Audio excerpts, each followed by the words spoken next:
Excelente, muy bien, muchas gracias.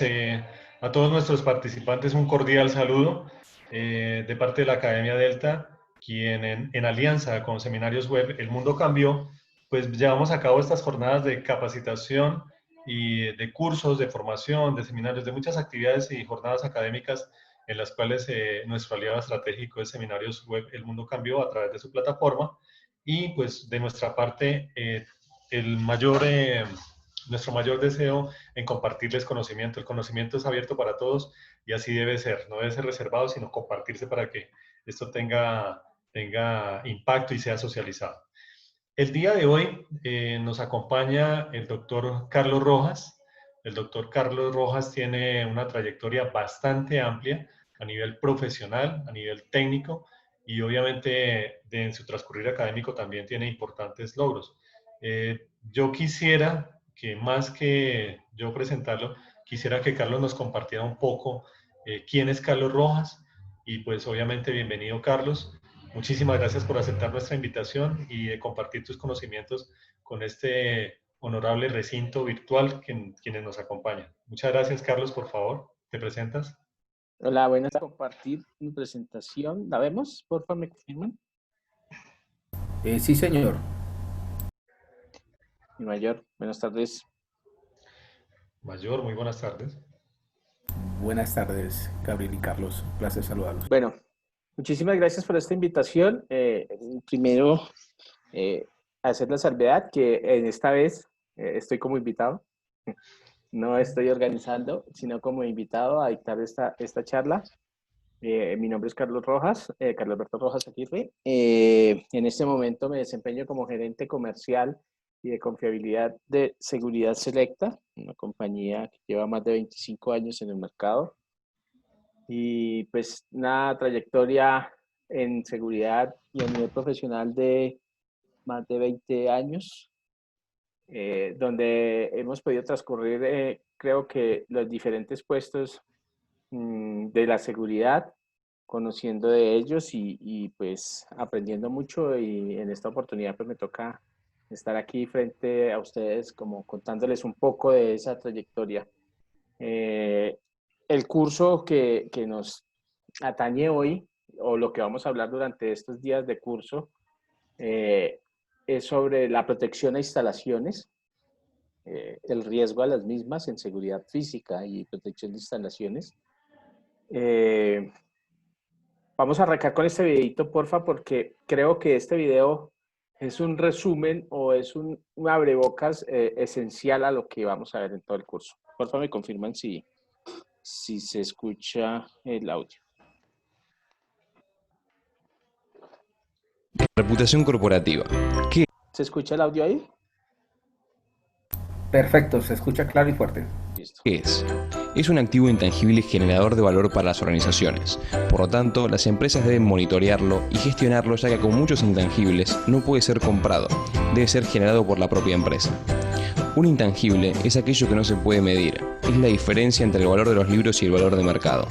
Para tomar una dimensión de la importancia de los mismos, podemos decir que en algunas organizaciones el valor de los intangibles en las acciones representa hasta el 90% de su valor. Cada organización es única, ya que constituye una conjunción de valores, ritos, rituales que hacen a su cultura y junto con sus costumbres configuran la identidad de la organización, su ADN, que determinará en qué manera la reputación debe gestionarse. La reputación organizacional se la estudia desde varios puntos de vista según distintos autores, aunque en resumen puede tomarse la terminología que utiliza Justo Villafani, y es la habilidad para detectar, actuar en consecuencia, comunicar y satisfacer las necesidades de sus stakeholders en relación al reconocimiento que los mismos hacen de ella, como por ejemplo proveedores, clientes, accionistas, gobierno, competencia, colaboradores, entre otros. Para entenderlo, podemos pensar a cada grupo de interés como cada una de las caras de un poliedro determinado. Cada organización tendrá un poliedro distinto y las caras del mismo serán el reconocimiento de cada stakeholder, que se diferencia de los demás y que debe ser encarado correctamente para su gestión. La suma de todas las caras harán a la reputación corporativa total de la organización. La identidad de la empresa, junto con su operación a lo largo del tiempo, irá construyendo una realidad corporativa, es decir, la cantidad de operaciones que realiza, los resultados que obtiene, la calidad de la gestión que atraviesa la organización, qué talento posee, etc. La manera para construir una buena reputación es esforzarte en ser lo que querés parecer, decía Sócrates, que nos agrega un término que es fundamental para andar la reputación y es parecer. Es decir, no basta con ser, tener una buena realidad corporativa, sino que es necesario parecerlo, comunicarlo. La comunicación viene a jugar un papel fundamental, ya que será la herramienta para transmitir el valor a los stakeholders. Le servirá a la organización para comprometerse con distintos objetivos y luego actuar en consecuencia de ellos para alcanzarlos. Podrá comunicárselos a los grupos de interés para hacer efectivo su reconocimiento y así aumentar la reputación corporativa. Veamos el caso de Van Gogh. Van Gogh tenía una obra determinada, un arte que lo caracterizó, pero fue luego de su muerte como se hizo efectivo su reconocimiento. Si Van Gogh hubiera tenido otra comunicación, mientras desenvolvía su arte, probablemente no hubiera muerto pobre. La comunicación por sí misma no genera valor, solo puede transmitirlo. Es decir, sin un buen accionar de la organización, ético y transparente, con un gobierno corporativo que lo rija y con una responsabilidad social tangible, la comunicación no servirá de nada. Como se ve en marketing, por muy buena que sea una campaña, no podrá sostener por mucho tiempo si el producto es defectuoso. Entremos un poco en tema de cómo gestionar la reputación. Antes de comenzar a trabajar en ello, la organización debe poder detectar cuál es su estado actual. Debe tenerla monitoreada y por lo tanto deberá medirla. Existen varios organismos, como Merco, que elaboran rankings de las empresas mejor reputadas, que exponen su forma de hacerlo a través de 6 variables. Calidad de la oferta comercial, de sus productos o servicios, qué valor agregado ofrece. Resultados económicos financieros, que representen un buen management. Dimensión internacional, la posibilidad de abrirse a nuevos mercados. Reputación interna, la calidad de su clima laboral.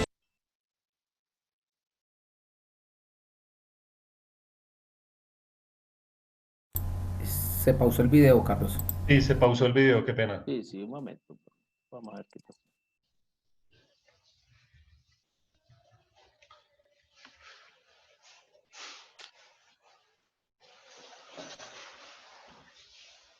Denme un segundito, por favor. Bueno, mientras tanto, voy a dejar de compartir aquí. Bueno, como esto es una charla, es un curso, no es una charla, entonces es importante que lo hagamos algo interactivo, ¿vale? Para que revisemos. Denme un segundo, por favor. Carlos, qué pena, tienes eco. Ya. Sí, señor. Ya va. Carlos, si tú me lo permites y me disculpas, quiero darle pues un saludo a todos nuestros participantes aquí en Colombia. Muchísimas gracias por creer en este proyecto. De verdad que les agradecemos mucho su participación, al igual que tenemos también vinculados de México, de España y de Honduras. Entonces, para nosotros es un honor tenerlos acá con nosotros y les extendemos un saludo muy fraternal desde acá de este país que también es suyo, desde Colombia. Muchísimas gracias por acompañarnos. Carlos, qué pena interrumpirte, por favor. No, dale, tranquilo, pero dame un segundo que...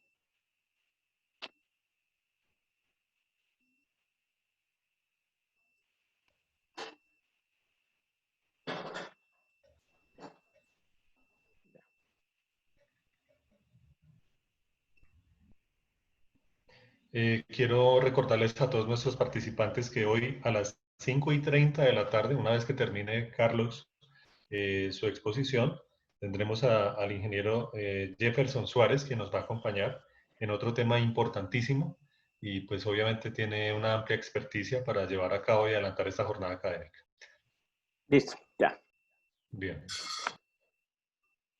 Bueno, entonces, como vamos a hacer esta parte interactiva, por lo que es un curso, sí me gustaría que por favor interactuemos entre todos, porque creen que si vamos a hablar de instalaciones y de anticipación al riesgo, iniciamos con un video de la imagen corporativa de una compañía. ¿Ustedes por qué creen que es importante la imagen corporativa y todo lo que tiene que ver con la imagen corporativa y lo que vimos en el video, si vamos a hablar es del riesgo? Edgar, señor. Tienes el audio, Edgar. ¿Me escucha? ¿Me escucha? Sí, señor. Pues yo pienso que es importante conocer, digamos, la imagen de cierta empresa o cierta entidad para así mismo uno de pronto darse cuenta el tipo de empresa, qué tipo de servicios. Pienso que también es importante esa parte para uno realmente conocer qué riesgos puede de pronto presentarse en la empresa. Bueno, en fin, son una serie de cosas que obviamente primero debe conocerse como la imagen de la empresa. Vale, Edgar, muchas gracias. ¿Alguien más que desee aportar algo? Que levante la manito y le damos el audio. Julián Montoya.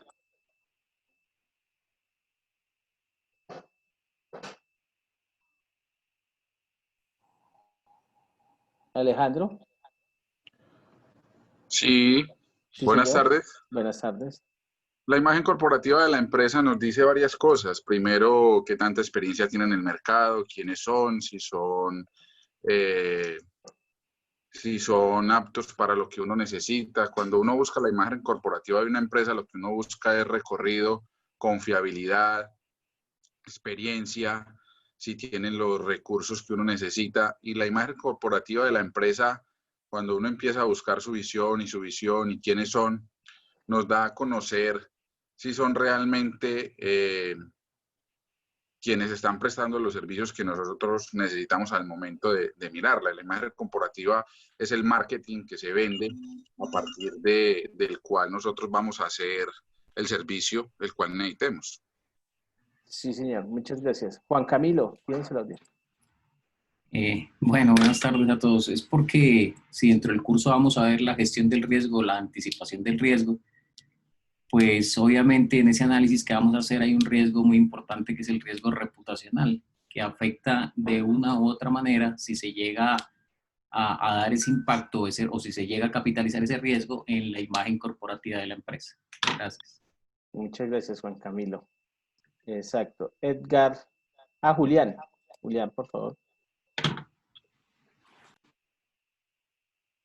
Julián Montoya y Edgar Señor, Leonardo. aló, Sí, ahora, señor.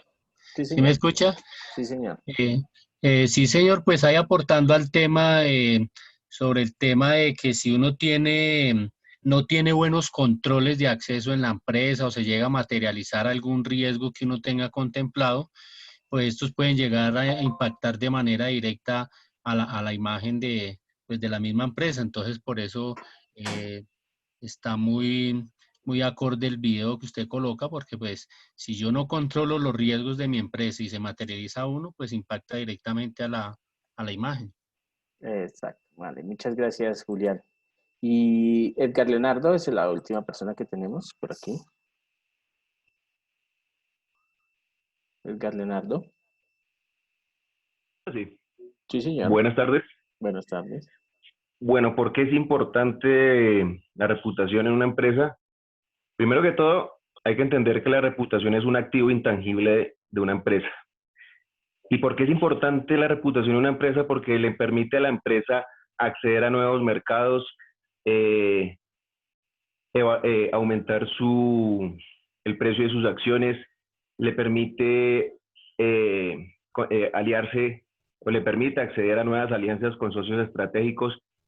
Y en la empresa, todos los que hacen parte de la empresa, incluyendo el sistema de protección física, hace parte para proteger y conservar la reputación de la empresa. Entonces, esto es una responsabilidad de toda la organización. Y el sistema de protección física también tiene una responsabilidad y una misión o acciones transversales a esta situación. Carlos, qué pena. Sí, señor.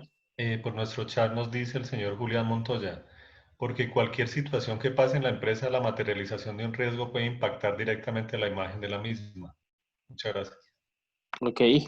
Bueno, entonces, sí, arrancamos con este video exactamente por eso, porque lo primero que uno tiene que anticipar el riesgo, o cuando uno habla de anticipación del riesgo, lo primero que tiene que evidenciar es que cuando un riesgo de esto se materializa y se vuelve siniestro, lo que más puede afectar es la reputación corporativa. Y cuando se afecta la reputación corporativa, es lo más difícil de volver a consolidar, ¿cierto? Entonces, uno a veces no mide ese nivel hacia la reputación corporativa porque como lo dijo uno de nuestros participantes, es un intangible, ¿cierto? Pero ese intangible es el que más daño puede sufrir a nivel estructural y organizacional, porque una vez dañada la reputación corporativa, volverla a recuperar, yo creo que es de lo más difícil que puede pasar para una compañía.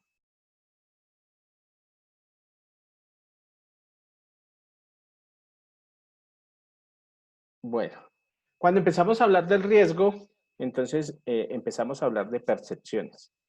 El riesgo también tiene un nivel de percepción. ¿Por qué tiene un nivel de percepción? Porque cada profesional puede asumir, valorar y cuantificar el riesgo como a bien lo determine según sus capacidades profesionales, según su historial, según sus conocimientos. Para todos el riesgo no se materializa de la misma manera, para todos el riesgo no se cuantifica de la misma manera y para todos la percepción del riesgo no se revisa o no se analiza de la misma manera. Esto no quiere decir que esté mal, todo lo contrario, esto quiere decir que cada uno ejerce su profesionalismo y su capacidad de análisis y realiza la cuantificación que cada uno crea y evalúe para sí mismo.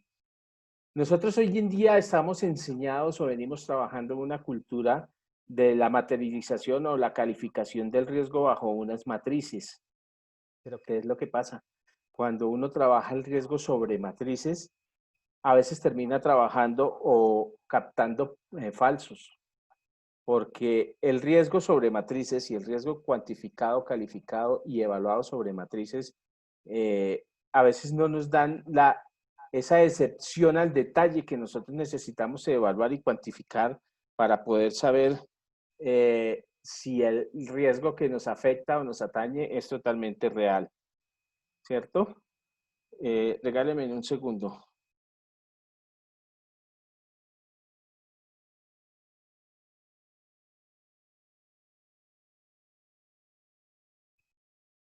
Entonces, si nosotros cuando hablamos por lo menos de una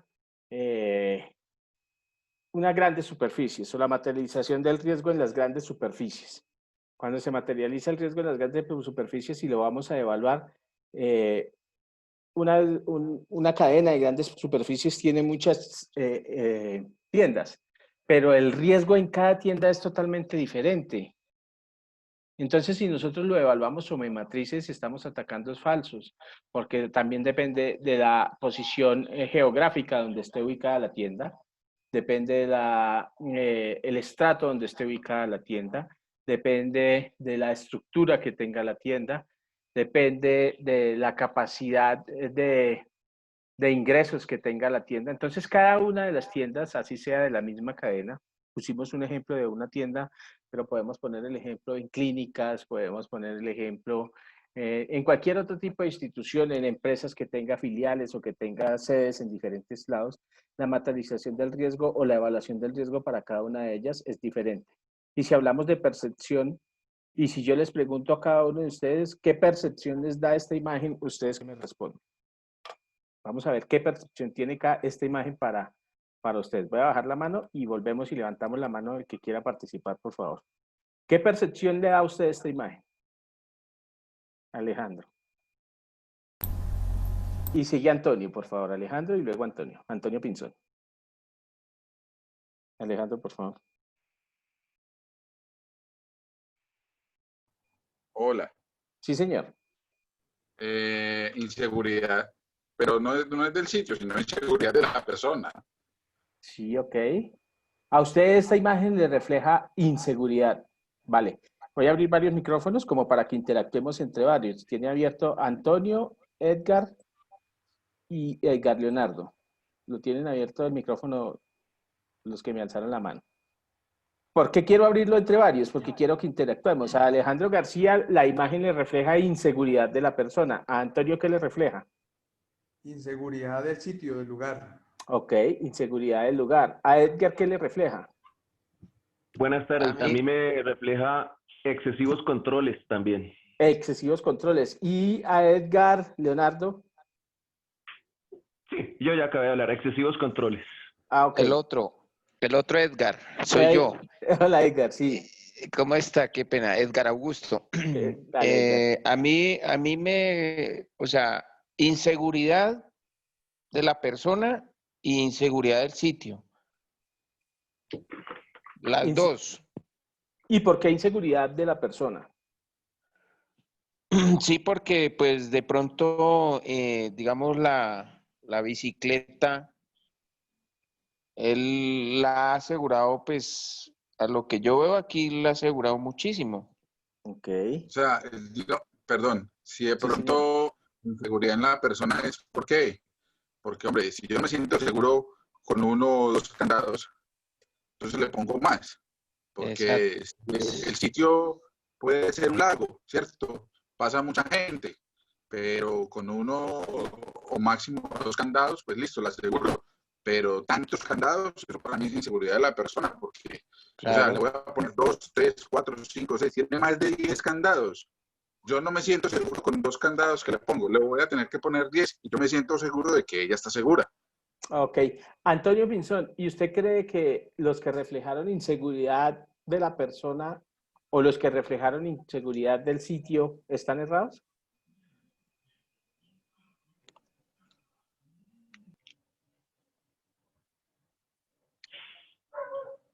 O cualquiera, o Edgar, ¿usted cree que la otra persona, alguien de aquí dijo excesivos controles? ¿Será que nosotros ejercemos excesivos controles y a la final esos excesivos controles nos llevan a aumentar el riesgo?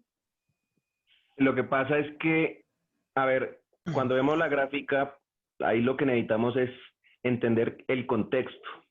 Sí, Entonces, ok. el contexto y lo que yo puedo decir ahí, sin tener información del contexto, porque en estos momentos no la tengo, solamente estoy viendo un gráfico, le podría yo decir que el precio de los candados vale más que la bicicleta casi. Ok. Entonces ahí, ¿qué es lo importante? Que los controles que nosotros implementamos para bajar el nivel de riesgo, ¿sí? En nuestras matrices de riesgos, también tienen que ser efectivos. Es decir, de acuerdo al precio del activo, entre más valga el activo, los controles tienen que ser más fuertes. Entonces, por ejemplo, sin tener información aquí del contexto, ¿sí? Básicamente, y analizando la bicicleta y todo esto, básicamente se necesitarían por ahí 4 candados, uno para asegurar la bicicleta, el otro las ruedas y todo eso. Pero esta gráfica, ¿qué nos lleva a entender?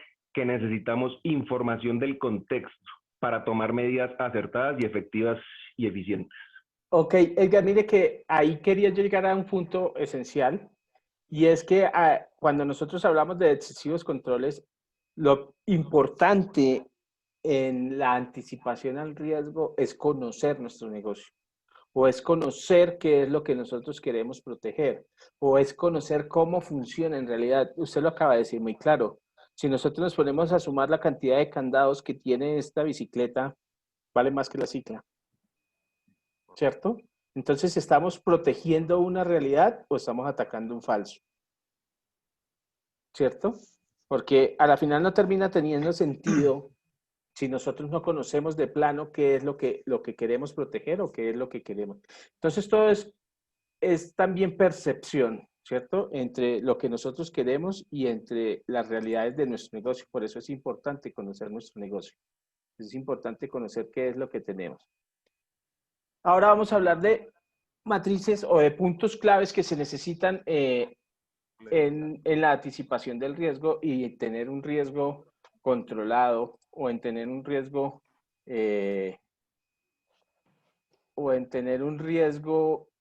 minimizado o saber cuándo sí, cuándo no. Primero, la selección del personal. ¿Y por qué nos atañe la selección del personal si estamos hablando de instalaciones? Porque ¿quién ocupa las instalaciones? Nuestro personal. Entonces, a veces estamos acostumbrados a hablar de matrices de riesgo y estamos acostumbrados a hablar de anticipación al riesgo y estamos acostumbrados a hablar de estudios de seguridad, pero dejamos por fuera la selección del personal. ¿Y por qué la selección del personal es importante? Porque el personal es el que nos ocupa las instalaciones y el personal es el que nos va a determinar a nosotros la labor, los procedimientos, los procesos, las pérdidas y todo lo que funciona dentro de nuestras instalaciones. Entonces, lo primero que hay que atacar en una evaluación del riesgo es si yo cuento con el personal calificado, si yo cuento con el personal necesario, si yo cuento con el personal capacitado para realizar las evaluaciones, para realizar las actividades y los procedimientos dentro de mi compañía. Una vez yo sepa que sí tengo el personal calificado y cuantificado para cada una de las actividades que yo realizo dentro de mi compañía, lo segundo que tengo que evaluar son mis procesos. ¿Y por qué los procesos? Porque es que los procesos son los que me dan a mí la máquina de mi compañía, o los procesos son los que me dan la estructura de mi compañía. Entonces, yo puedo tener procesos macros, pero necesito tener esos procesos macros ajustados a realidades. Vuelvo al ejemplo de las tiendas. Yo puedo tener un proceso de recibo de mercancía, pero el recibo de mercancía que se presenta en una tienda home center, digámoslo así, en una tienda X, no le pongamos marcas, y en una tienda en Bogotá, ¿cierto? En una tienda en Bogotá, ubicada en el norte, no es la misma estructura y el mismo proceso que puede tener la tienda en Bogotá ubicada en el sur. Y no es el mismo que tenga la misma cadena, la misma tienda ubicada en Santiago de Chile. ¿Cierto? Entonces los procesos tienen que ser muy ajustados a las realidades de mis espacios, de mis entornos y de mis necesidades. Luego de tener esos procesos claros, los procedimientos. Y procesos y procedimientos. Aquí vuelvo y quiero que interactuemos. ¿Por qué o qué diferencia hay entre procesos y procedimientos? Ya le bajé la manito a todos. Por favor, el que quiera interactuar. ¿Qué diferencia hay entre procesos y procedimientos? ¿Y por qué es importante evaluar los procedimientos? ¿O por qué creen ustedes que es importante evaluar los procedimientos? Alejandro, por favor, tienes el micrófono abierto. Edgar, tienes el micrófono abierto. ¿Quién más quiere interactuar? Bueno, buenas tardes. Sí, señor. Los procesos dentro de la empresa son aquellos que me dicen el qué, el cómo y el dónde debo hacer las cosas según los procesos que designe la empresa. El procedimiento es cómo se debe llevar a cabo, quién lo debe llevar a cabo y cuándo se debe llevar a cabo, ¿cierto? Los procesos es la guía para realizar el procedimiento. Ambos van de la mano, ¿por qué? Porque uno es el que me dice qué es lo que se puede hacer, quién lo puede hacer y cuándo lo podemos hacer. Si la empresa no tiene... Alejandro, me voy a detener un momentico y quiero que me repitas esa parte que acabaste de decir. ¿Quién lo puede hacer? ¿Cuándo lo puede hacer? ¿Y en dónde lo puede hacer? En los procedimientos. Exacto. En los procedimientos. Exacto. Entonces, ¿quién lo puede hacer? Sí, cuando tú dices de quién lo puede hacer, entonces mira que empezamos a articular la selección del personal, ¿cierto? ¿Quién está capacitado para...? Porque, por ejemplo, un operativo no puede hacer un procedimiento administrativo de nómina, de devolución de un cheque, o un administrativo no puede hacer un procedimiento de algún operativo que es la realización de una verificación de un activo que vaya hasta allá y mire cómo se debe hacer, por ejemplo, poner el instrumento que se hace para que el control verifique que usted llegó allí y se mire con el famoso tábano, pues cuando uno mira el posicionamiento de algún sitio o una verificación de una alarma. Eso no lo hace una persona, eso lo hace alguien que el proceso diga que está capacitado para hacerlo y el procedimiento le indica quién, cómo y dónde. Exacto, pero mira qué nos pasa en las empresas o qué nos pasa en las organizaciones. Y si lo analizamos desde esta nueva realidad del mundo, ¿qué está pasando? Entonces, como tuvimos que mermar operaciones, como tuvimos que mermar plantillas de personal, como tuvimos que mermar muchas cosas por la situación real, ¿qué empezaron a hacer las empresas? A ver, hermano, usted no lo puedo poner en esta cosa, entonces venga, ayúdeme a hacer esto. Sin realizar una evaluación real, si está capacitado laboral y técnicamente para hacer el trabajo, ¿cierto? ¿Y eso qué nos genera? Eso nos genera abrir unas brechas impresionantes para que se materialicen riesgos. Exacto, para que se materialicen riesgos que muchos de esos ni siquiera los tenemos cuantificados y que ni siquiera los tenemos analizados. Entonces, definitivamente la forma de medir el riesgo, la forma de analizar el riesgo, con este nuevo mundo, porque el mundo definitivamente, como nosotros denominamos, el mundo nos cambió y tenemos que hacer una materialización y una evaluación del riesgo totalmente diferente. Si bien es cierto, tenemos que optimizar el recurso, es muy cierto que tenemos que optimizar el recurso, pero ese recurso tenemos que optimizarlo haciendo una evaluación previa de si nos va a afectar o no nos va a afectar el riesgo, ¿cierto? Edgar, tú ibas a hablar. Sí, no, pues prácticamente ya dijeron lo que tenía pensado decir, que era lo del riesgo, ¿no? Que dentro de los procedimientos, obviamente que como hoy actualmente lo que usted acaba de decir, ¿no? El mundo nos cambió, entonces toca hacer mucho énfasis en esa parte de los procedimientos y que los riesgos, pues obviamente hay que tenerlos muy en cuenta, ¿no? Porque pues por todo lo que usted decía, lo del personal. Como ya pues tocó reducir personal, entonces ya hay otra persona que no es idónea para desempeñar cierta labor dentro del procedimiento, entonces la pueden mandar, no, hágalo usted lo puede hacer, pero no tiene la capacitación suficiente y ahí es donde se puede materializar el riesgo. Y pueden haber pérdidas tanto para la empresa o, bueno, la misma persona, puede ocurrir algún accidente y también la empresa va a tener que asumir y responder por eso. Exacto. Entonces ahora llegamos a las instalaciones, finalmente llegamos a las instalaciones, pero ¿por qué tuvimos que pasar por el personal, por los procesos y los procedimientos para llegar a las instalaciones? Porque definitivamente pues es ese personal, son esos procesos, son la articulación de esos procedimientos los que me van a hacer a mí tener una evaluación real de mis instalaciones, ¿cierto? Nosotros en la evaluación del riesgo, y desafortunadamente o afortunadamente para muchos eso depende de la forma como se mide o en la forma como se analicen las situaciones, nos estamos acostumbrando a hacer esas evaluaciones del riesgo sobre macros o sobre estas instituciones o sobre estas certificaciones que nos han enseñado a cuantificar, a evaluar el riesgo. Sí, muy cierto, pero también nos están enseñando de una forma que terminamos cumpliendo o terminamos haciendo esas evaluaciones por cumplir un requisito. Pero no hacemos unas evaluaciones en muchas ocasiones pensando en estos puntos que dijimos anteriormente, en la selección del personal, en los procedimientos, en los procesos, y ya finalmente llevando todo esto a cada una de estas partes donde vamos a ubicar estas personas, donde vamos a mirar los procesos. Entonces, a veces, esos riesgos que se nos presentan en nuestras operaciones ni siquiera los tenemos cuantificados en realidades, porque para nosotros materializar un riesgo es simplemente que se nos presente un siniestro, es evitar un hurto, evitar un incendio, evitar, bueno, los riesgos que todos conocemos. Pero ¿quién está cuantificando el riesgo por horas hombres? O por producción, o por gasto de material, o quién cuantifica si yo puedo realizar mi operación con más o con menos horas hombre y qué riesgo me llevaría y cuánto me reflejaría a mí en producción o en ingresos monetarios si yo hago un cambio de una tienda, de una ciudad a otra o de un país a otro, ¿cierto? Es muy diferente. Luis Eduardo Soler.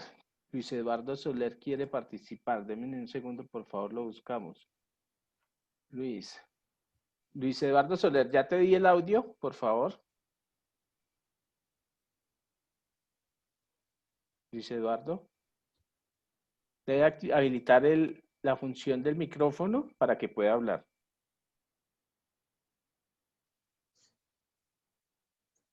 Luis Eduardo. Bueno, mientras Luis Eduardo habilita su opción de audio, vamos a continuar nosotros en lo que vamos hablando. ¿Listo? Entonces pasamos a que ese riesgo, para que se materialice ese riesgo, ¿qué debemos tener claro? Que nuestro personal esté capacitado y sea un personal idóneo para lo que yo lo voy a poner a hacer, ¿cierto? Luis Eduardo, ya tienes el audio, por favor.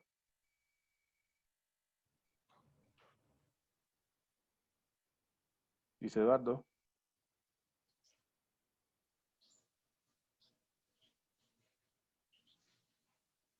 Ya lo tienes abierto, solo es que hables.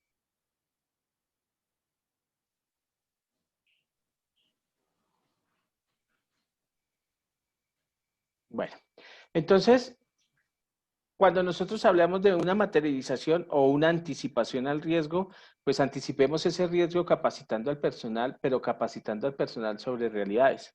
Yo definitivamente la experiencia, y yo le he trabajado mucho a una anticipación del riesgo y a una seguridad integral, pero cuando hablamos de seguridad integral no quiere decir que yo como profesional de la seguridad sepa hacer todo.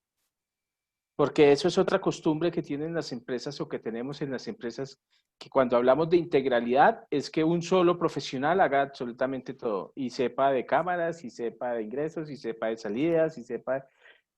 A la final no termina uno haciendo una realidad en riesgos, porque pues cada una de estas actividades tiene un profesional y cada una de estas actividades tiene alguien que tiene una mirada diferente a la que tenemos nosotros y tiene alguien que puede hacer una evaluación de esa posible materialización muy diferente.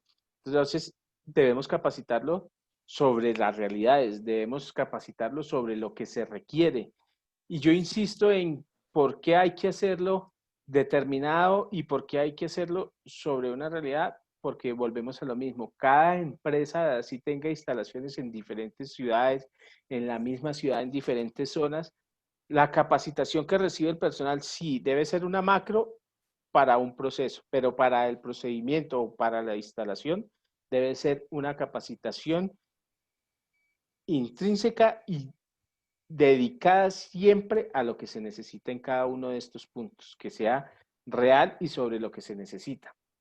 Cuando nosotros hacemos estas evaluaciones de capacitación y miramos si tenemos un personal idóneo para lo que yo le necesito en cada una de las labores y en cada una de las instalaciones, cierro más la puerta a esa materialización del riesgo.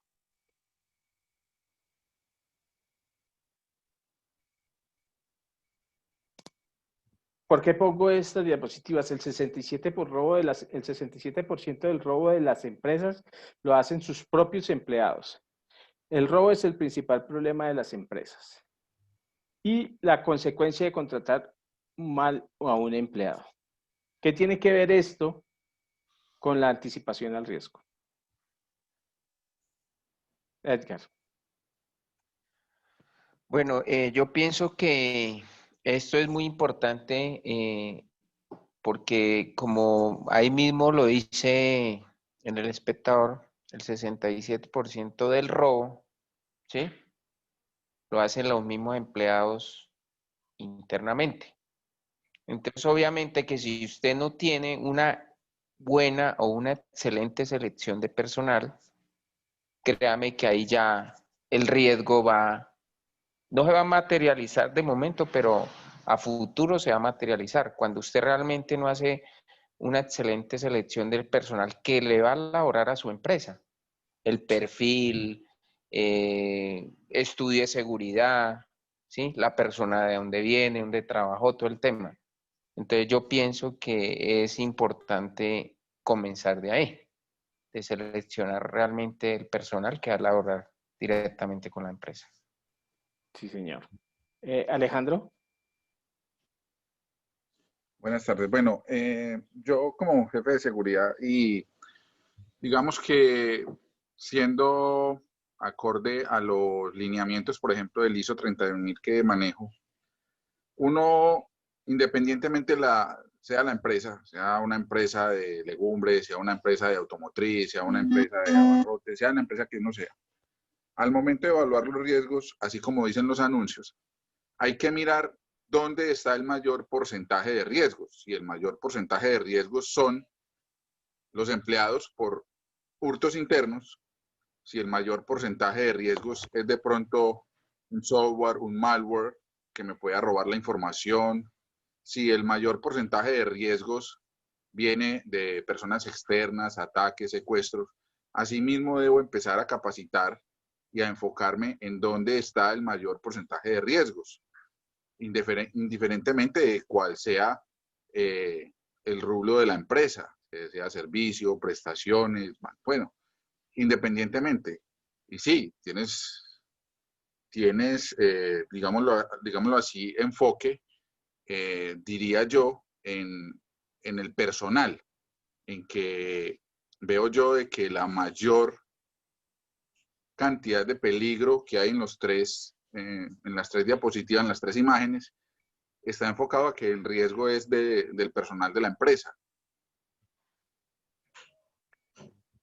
Sí, si bien es cierto, el riesgo se materializa de diferentes formas o se provee de diferentes formas el riesgo, casi siempre el riesgo lo termina proporcionando y ejecutando es el ser humano, ¿cierto?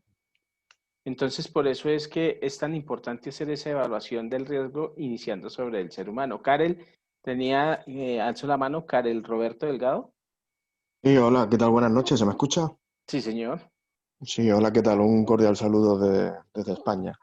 Sí, bueno, yo creo que es importante sobre todo la interacción entre Departamento de Recursos Humanos y seguridad, pero ya no tanto seguridad como gestión de riesgos. Es decir, que ya yo creo que el viejo concepto del Departamento de Seguridad trabajando en silos, yo creo que ha quedado extinguido y ahora yo creo que tenemos que ser gestores de riesgos y debemos impactar todas las áreas de la empresa y entre ellos recursos humanos.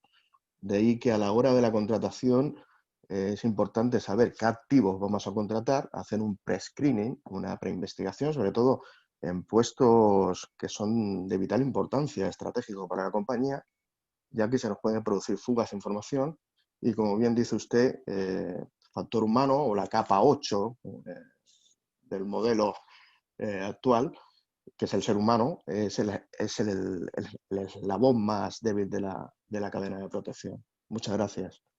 Gracias, Karel. Miren, yo creo que lo más importante para hacer una evaluación del riesgo y para hacer una anticipación al riesgo en instalaciones, y lo primero que definitivamente nosotros tenemos que hacer, y el primer riesgo que tenemos que eliminar como profesionales de riesgos, como lo ha dicho bien Karel, es eliminar conceptos arcaicos. Es eliminar conceptos donde el profesional de seguridad es el que está debajo de las escaleras, al lado de la señora que hace el aseo y que solo lo tienen en cuenta cuando sucede el hecho. Es eliminar conceptos como que los procesos de seguridad o los procesos de prevención o los procesos de riesgos son procesos de apoyo. Porque definitivamente cuando somos considerados procesos de apoyo dentro de las organizaciones, somos un gasto y somos vistos como un gasto. Y cuando el riesgo se ve como un gasto, es cuando nosotros no ejecutamos remedios o no ejecutamos tareas o no ejecutamos una misionalidad para que ese riesgo no se materialice, porque es visto como un gasto.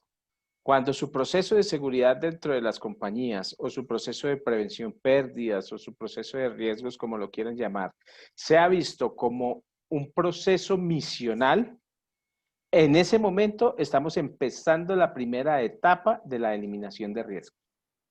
¿Por qué misional? Porque cuando usted empieza a eliminar riesgos, empieza a subir productividad en su compañía y empieza a demostrar que la seguridad, la prevención y el riesgo eliminado hacen más productiva una compañía apoyada de un buen proceso de talento humano y pues obviamente el comercial, que es lo que busca la empresa, que es vender y es tener ganancias. Pero definitivamente la primera etapa de la materialización, de la evaluación del riesgo, es el mismo proceso del riesgo. Es ponerlo donde se debe poner, darle el estatus que se le debe dar al proceso para que sea tenido en cuenta y para que los riesgos que usted evidencie y las etapas del riesgo que usted evidencie sean tenidas en cuenta si se puedan hacer campañas reales de evaluaciones o de eliminación de riesgo.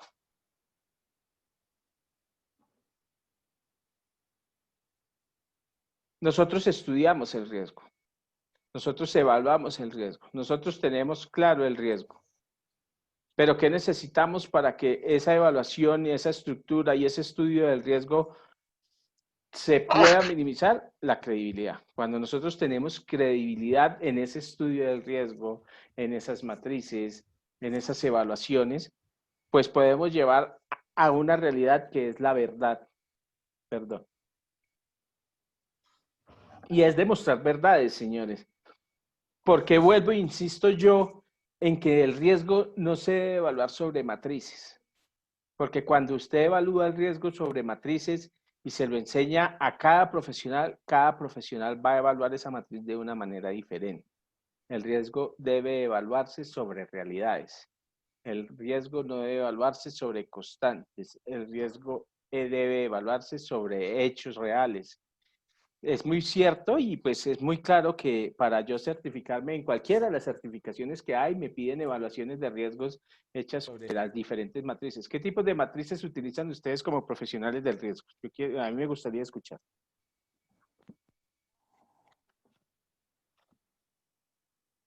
Alejandro, por lo menos sobre qué matriz o sobre qué, o Caler, sobre qué matriz, Antonio y los diferentes miembros que están aquí participando o sobre evalúan el riesgo.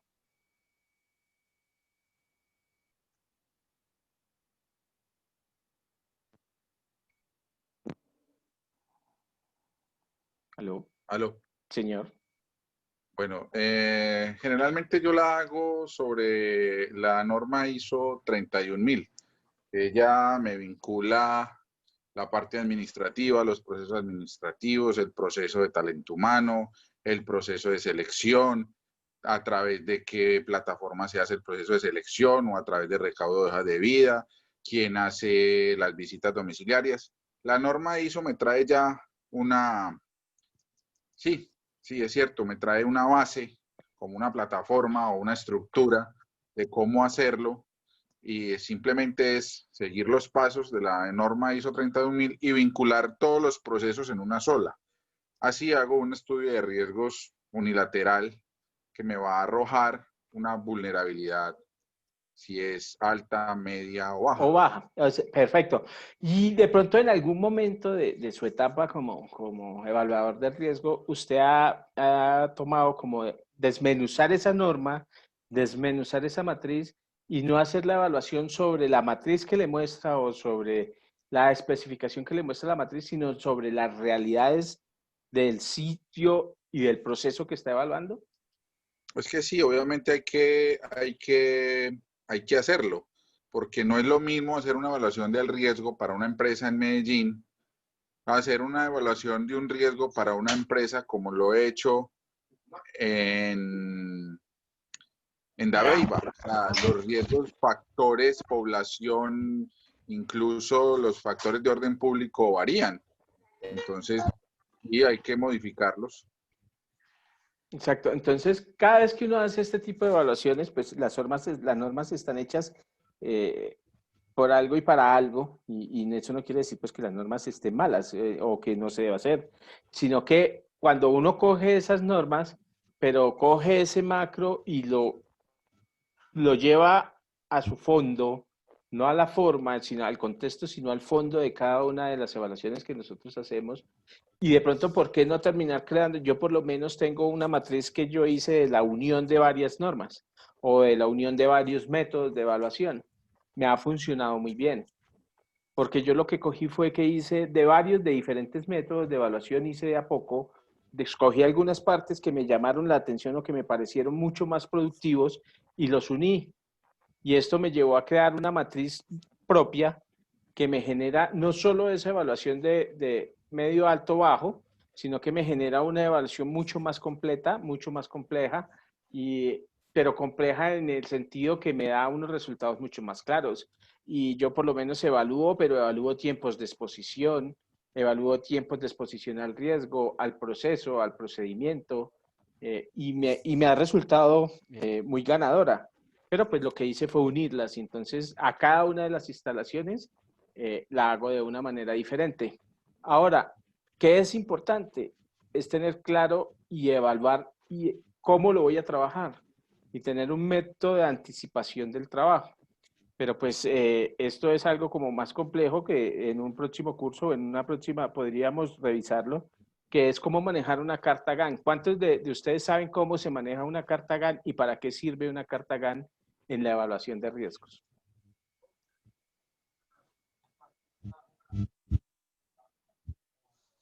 Es un instrumento que yo aprendí a manejar en la evaluación del riesgo, que me delimita a mí mi trabajo y que me dice cuánto tiempo debo gastarme por horas hombre, cuántos hombres debo utilizar para cada uno de los trabajos, cómo debo utilizarlos, cuáles son los entregables, si yo lo estoy haciendo a tiempo, si estoy incumpliendo. Pues es bastante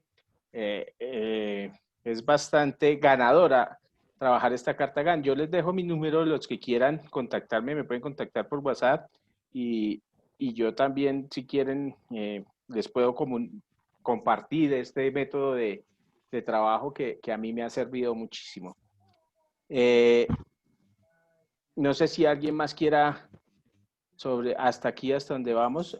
Yo veo que por aquí Luis Soler tiene abierto el micrófono, pero no ha podido hablarnos.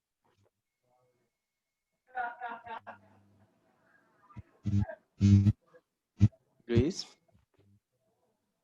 Bueno, quiero que miremos este video. Yo tengo un problemita con el power. Si se me cae, volvemos y lo subimos. Y en el municipio de El Rosal, Cundinamarca, comerciantes denuncian que algunos de los venezolanos No, se cayó. Los que han llegado a buscar empleo se dedican a robar y a generar hechos delictivos.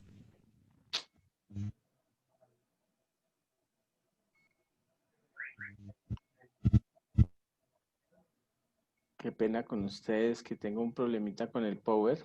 ¿Ahí qué están viendo? Cara. Ok. La foto de mi hijo.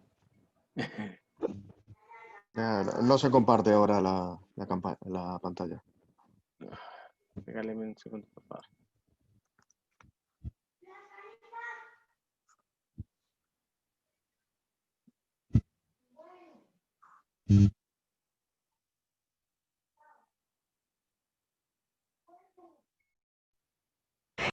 Y en el municipio de El Rosal, Cundinamarca, comerciantes denuncian que algunos de los venezolanos que han llegado a buscar empleo se dedican a robar y a generar hechos delictivos. El caso más reciente le ocurrió a un reconocido comerciante de la zona. Ahí está Juan Carlos Villani. ¿Qué le ocurrió a este comerciante? ¿Y qué dicen las autoridades, Juan? Juanita, pues este comerciante, que es el propietario de una compraventa aquí en el municipio del Rosal, lo que dice es que le dio empleo a un ciudadano venezolano que días antes había llegado al país y aquí al municipio del Rosal en búsqueda de trabajo, justamente porque en su país estaba atravesando difíciles situaciones económicas. Lo que dice es que luego de ganarse su confianza y la de otros comerciantes, lo robó. Por su parte, lo que dicen las autoridades es que efectivamente a la zona están llegando muchos ciudadanos venezolanos y que algunos de ellos se están dedicando a delinquir. Según el comerciante dueño de una compraventa en El Rosal, Cundinamarca, hace 4 meses le dio empleo a un joven de 19 años de nacionalidad venezolana que acababa de llegar al país. Con la idea de ayudar a los venezolanos por la situación crítica que tienen en su país, pues le dimos empleo, un muchacho de mucha confianza, muy trabajador. Pero una noche, según el comerciante, el extranjero llegó con otros 6 hombres y con ayuda de un taxi, como se ve en este video, se llevaron televisores, computadores y todo lo que pudieron. Se hizo querer, se hizo estimar de la gente pues para de un momento a otro hacer lo que hizo. Nosotros tenemos estimados en este momento y la denuncia está colocada por 12 millones de pesos en mercancía. Y es que según los comerciantes del Rosal, Cundinamarca, la llegada masiva de venezolanos a su municipio ha traído problemas.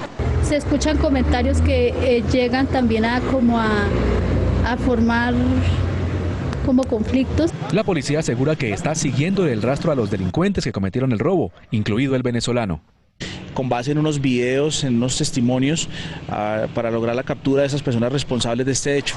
Buscamos a algunos venezolanos que llegaron hace poco a esta población. Ellos reconocen que algunos de sus compatriotas han cometido delitos. Los que llegan a robar afectan a todos, a los que están trabajando. Es minoría. La gran mayoría de nosotros venimos para acá a trabajar, a subir, a tener un mejor futuro. Según Migración Colombia, actualmente hay 202.064 venezolanos de manera regular y 267.667 venezolanos irregulares en el país. Las autoridades también están investigando la muerte de un comerciante aquí en el municipio del Rosal. Al parecer, esta persona falleció cuando también supuestos ciudadanos venezolanos lo atacaron porque intentó resistirse a un atraco. Quisimos buscar una versión de las autoridades de aquí del municipio del Rosal, específicamente de la Secretaría de Gobierno, pero no fue posible que nos atendieran. En el Rosal, Cundinamarca, Juan Carlos Villani, Noticias Caracol. Bueno, yo coloqué este video de este flagelo que estamos viviendo en Colombia, porque ustedes creen que para nosotros esto es un riesgo materializado, esto es una situación irrelevante, o es una realidad que definitivamente ya se nos convirtió a nosotros en un problema social.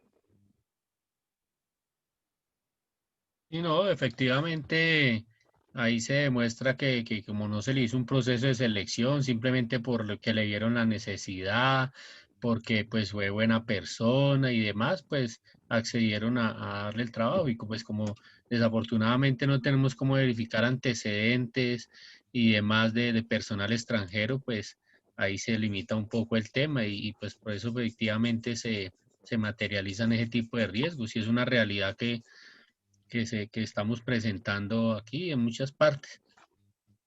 Sí. ¿Qué más? Y otra, de pronto también entra a jugar como, claro, las personas de otros lugares y más la situación que está viendo Venezuela. Entonces, según lo manifestado por muchas personas que he conocido, es que ellos trabajan más barato, ¿sí? Entonces, ¿qué pasa? Ya prácticamente el riesgo ya está materializado ahí. Listo, ellos pueden trabajar más económico y todo el tema, pero ellos están también haciendo como, digámoslo, arduamente su inteligencia para ver qué se pueden hurtar o bueno, en fin. O sea, no hay que juzgar a todas las personas, pero pues los antecedentes los hay de todo lo que ha venido pasando aquí en el país con los venezolanos. Entonces, pues, de todas maneras, eso también es parte de lo que pasa. Bueno, yo digo que sí, es un flagelo y es un riesgo ya materializado por la cantidad de venezolanos que hay. Y recogiendo lo que dice el compañero anterior, es cierto, o sea, las empresas o estos pequeños comerciantes, que es un pequeño comerciante, no tienen en cuenta su propia seguridad y por la mano de obra más barata, que no se le pagan muchas cosas, pues exactamente, se saltan muchos de los procesos que se deben hacer para poder vincular a una persona a laborar. Y inicialmente, sabiendo que son personas de otros países, que si usted conoce la ley, ahora hablándole yo, por ejemplo, de la ley ya desde mi punto de vista de abogado, es un problema empezarle un proceso a esta persona si no es capturada en flagrancia, iniciando por ahí. ¿Dónde la vas a notificar? ¿Cierto? En Venezuela. Bueno, su domicilio es en Venezuela, entonces ese es un problema. Y el riesgo materializado, ¿por qué? Porque obviamente hay muchos que llegan con la expectativa de trabajar. Y como lo decía el compañero anterior, las empresas por ahorrarse un poco de dinero, pues contratan a personas que no son de Colombia, que no tienen cómo llevarles una buena inducción y acercamiento a la empresa y saber dónde viven y tener en concreto dónde han trabajado y sus digámoslo así, si ha tenido o no ha tenido problemas con la justicia. Entonces, de entrada, del pequeño comerciante ya estamos viendo muchas falencias. Sí, total. Entonces, como para ir cerrando y concluyendo, porque pues será una hora, ¿qué es lo importante cuando nosotros hablamos de materialización, de prevención del riesgo y anticipación al mismo? Es empezar a mirar el riesgo como algo vital para las compañías, es evitarle a las compañías esa materialización, pero para ello hay que estudiar desde su base, desde el proceso propio de análisis de riesgo. Hay que ponerlo donde lo necesitamos poner, primero. Segundo, debemos hacer un estudio integral del riesgo, mirando personas, mirando procesos, procedimientos e instalaciones, ¿cierto? Hay instalaciones. Tercero, Ese estudio hay que hacerlo de una manera tal que nosotros podamos evaluar los tiempos de exposición, el nivel de exposición y si nuestro personal está capacitado y es idóneo para realizar las labores. Y si el personal que mide el riesgo es capacitado e idóneo, porque pues hay que partir desde lo esencial, ¿cierto? Si somos capacitados e idóneos y nuestro personal está capacitado e idóneo, primero para medir el riesgo y para medir la efectividad de las personas que están llevando a cabo los procesos y los procedimientos. Tercero, hay que tener una credibilidad única. O sea, lo que nosotros hagamos como análisis de riesgos integral y la estructuración del mismo debe ser totalmente creíble para que la alta gerencia lo tome como una verdad. Más o menos ese era como lo que yo quería contarles. No sé si tienen alguna otra pregunta. Son las 5:30, 1 hora exacta.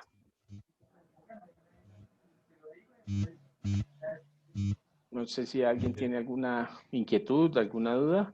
De todas maneras, les voy a dejar mi número por si alguien está interesado en revisarlo de la carta GAN, me escriben y lo revisamos de alguna manera. Bueno, Carlos, muchísimas gracias. Muy amable por acompañarnos y por tu profesionalismo y tus conocimientos al compartirlos a todos nuestros alumnos, asistentes o participantes a este curso en el tema de gestión de riesgos e instalaciones físicas. Entonces, de verdad que nos honra mucho el que nos acompañes y pues estamos entonces muy pendientes ahorita para el enlace, ya lo dimos por el WhatsApp. Nuestro compañero alterno táctico, que es nuestro mayor Julio Alexander Gualteros, ya compartió el link para que ustedes se vinculen y continuamos con la siguiente charla que va a comenzar a continuar. Sí, señor. Gabriel, de pronto yo quiero complementar algo con relación a los riesgos y especialmente ahorita una persona que habló sobre más que todo sobre el video. Hay un análisis que yo realicé donde hice la comparación de los años 2018 y 2019 con relación a ciudadanos extranjeros que han delinquido en Colombia y que es un riesgo cuando no se suple una verdadera selección basándose en las matrices que tengan, pero al final esas matrices pueden ser engañadas cuando realmente le ponen más sentimiento que realmente control. En el año 2018, estas cifras las tengo muy claras, porque siempre las estuve manipulando, tocando y exponiendo. En Venezuela, en el año 2018, empiezan a darse los primeros campanazos de alerta cuando empezó el éxodo hacia Colombia, más o menos en todo el año, cosa que se logró materializar, o sea que hay un número de noticia criminal. Fueron 2.490 ciudadanos extranjeros, en este caso de nacionalidad venezolana, ecuatorianos 72, de República Dominicana 23, Cuba 21, Turquía 6, Perú 5, China 5 y Chile 4. Pero miremos cuántos fueron de ciudadanos venezolanos, 2.490 solamente en el año 2018.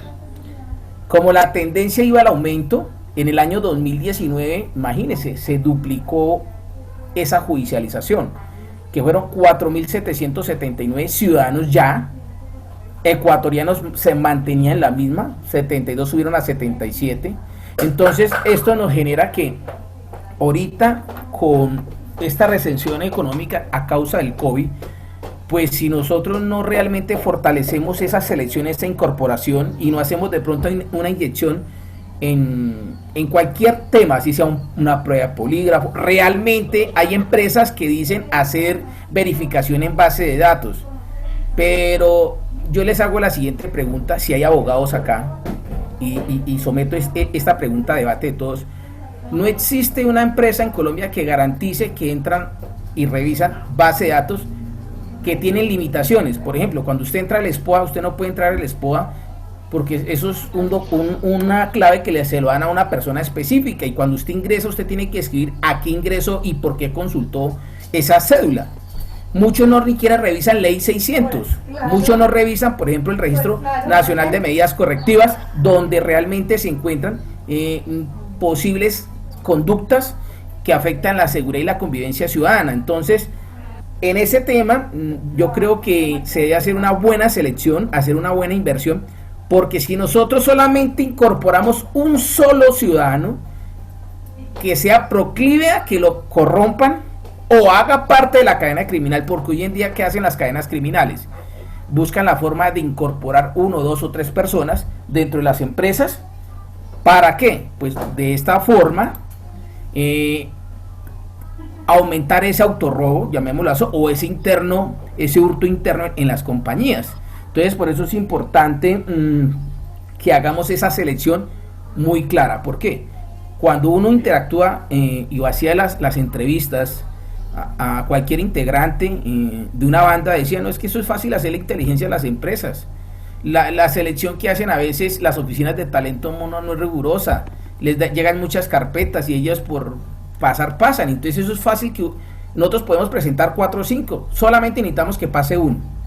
Entonces ahí es donde tenemos que nosotros, pues todos los que manejan este tipo, pues cuidarse, porque vea, muchas veces lo que llaman la merma, pues no es tanto el cliente externo, sino el mismo cliente interno, cuando nosotros nos fortalecemos y creemos que la mejor forma de ahorita de combatir el COVID es mochar todo el presupuesto de seguridad. Es cuando más tenemos que nosotros fortalecer formatos que realmente nos permitan a nosotros que cada hombre que tengamos nosotros al interior es íntegro, es una persona realmente que tiene principios, tiene valores, y que realmente no va a ser fácil de que lo lleguen a corromper, porque muchas personas pueden ser sanas, pero ahí buscan una forma, una debilidad, y estas personas son aquella persona tiene una deuda, toquémoslo. Entonces van y lo tocan, y no hacía parte de la cadena criminal, simplemente fue un factor de oportunidad y es un riesgo. Por eso es importante saber cómo está el comportamiento de nuestros empleados, porque ahí podemos nosotros también tener filtros donde las cadenas criminales que buscan. Yo analizaba la estadística en Bogotá hoy y vea cómo se han incrementado lo que llamamos nosotros el hurto a la entidad financiero. Ya en Bogotá lo van perdiendo. Lo mismo lo que llamamos la piratería terrestre, ya van perdiendo Bogotá. Entonces ahí es donde uno dice, bueno, ¿qué vamos a hacer? Hoy en día el delincuente prefiere dar un golpe, un solo golpe, que da 300, 400, hasta 600, hasta 1.000 millones, que no hacer un golpe de 5 millones. ¿Por qué? Pues porque le va a generar más rentabilidad, porque ellos ya también hacen una verdadera planeación frente a cualquier delito que se llegue a presentar. Entonces uno dice, ¿qué controles vamos a hacer nosotros? Entonces lo someto a una discusión, por favor. Muchas gracias. Bueno, muchas gracias, mi mayor Gualteros, por su intervención. Yo les propongo que este debate de pronto lo podamos desarrollar en otro espacio. Les propongo muy respetuosamente, también por respeto al próximo ponente que ya nos está esperando en sala. Sí me parece importante hacer la mención de Karel Roberto Delgado desde España. Dice, lo mismo ocurre en España, con unos extranjeros que hay allá que vienen de un entorno hostil y pues no hay infraestructura en origen para consultar datos o antecedentes, siendo una brecha de filtración para terroristas. Muchas gracias por compartirnos tu idea. Y entonces los invito para que pasemos a la siguiente sala. Carlos, mil gracias por tu participación y por tu apoyo a este evento académico, y lo mismo a mi mayor Gualteros. Muchísimas gracias. Yo cierro con que la exposición, o lo que acaba de decir el señor mayor Julio Alexander Gualteros, pues es una realidad a gritos. Él las tiene muy claras las cifras, él tiene muy claro cómo funciona las estructuras y este tipo de delitos. Y hay algo que él decía, que si existían o no empresas que hicieran este tipo de estudios a conciencia, sí, yo también estoy totalmente de acuerdo con él que definitivamente hay que hacer, esto no es un gasto, esto es una inversión. Los que de pronto lleguen a necesitar de este tipo de servicios o algo, buscar una empresa confiable y que, como lo dijimos, les dé la verdad. Los que necesiten o quieran ampliar el tema, me pueden contactar. Nosotros en Seguridad Selecta por lo menos hacemos este tipo de estudios de una manera muy concisa y con realidades. Y los que quieran saber algo más de la carta GAN que les nombré, que no se las mostré, también me pueden contactar. Muchísimas gracias, Dios los bendiga y muchas gracias por la invitación. A ustedes por la participación. Carlos, mil gracias. A mi mayor Gualteros y a todos los participantes. Los invitamos a la siguiente sala para que pasen a continuación para el próximo ponente. Muchas gracias. Ya nos conectamos nuevamente. Un abrazo para todos.